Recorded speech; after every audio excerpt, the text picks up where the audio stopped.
मुझे बाइबल का ज्ञान है। मैं कई बार आपको सिर्फ बाइबल की गहरी बातें बताता हूं, सिर्फ प्रचार करता हूं 2-2 घंटे, हीलिंग के लिए प्रेयर भी नहीं करता हूं उस दिन। लेकिन फिर भी उसने कहा अच्छी बात है आप वचन का ज्ञान लो, लेकिन एक बात समझ लो, परमेश्वर का राज्य बातों में नहीं। कहां है? सामर्थ में है उसका राज्य। कुरिन्थिया कलीसिया बहुत फूली हुई थी।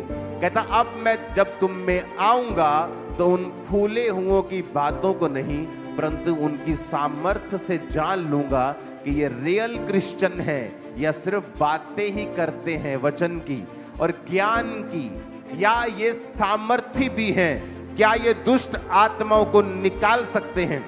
क्या ये बीमारों को चंगा कर सकते हैं? क्योंकि लोग बोलते हैं कि सब लोग बीमारों को चंगा करने के लिए नहीं बुलाए गए। हाँ, ये सच है, लेकिन हर व्यक्ति सुपरनैचुरल अनॉइंटिंग में चलने के लिए बुलाया गया है, ये सच है। अगर वो हीलिंग नहीं करेगा, वो भविष्यवाणी के वरदान में होगा।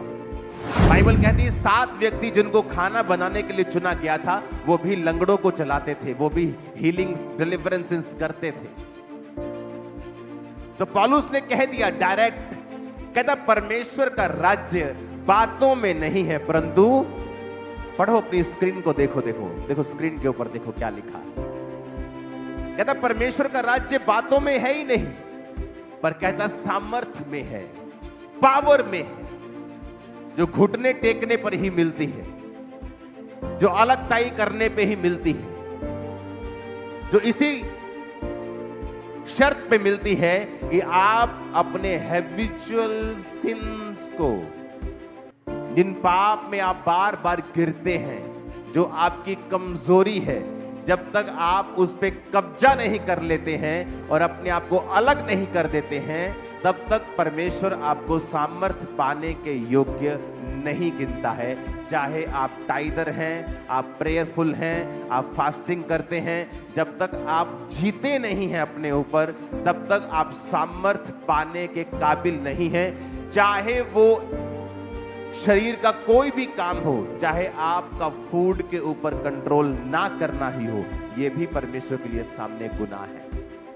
साना नहीं, रोजा कल रखेंगे, आज नहीं, आज भूख लगी है।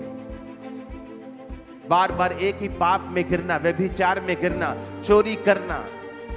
कहता जब तक तुम इन चीजों के ऊपर कब्जा नहीं करते हो, तुम सामर्थ पाने के योग्य नहीं हो।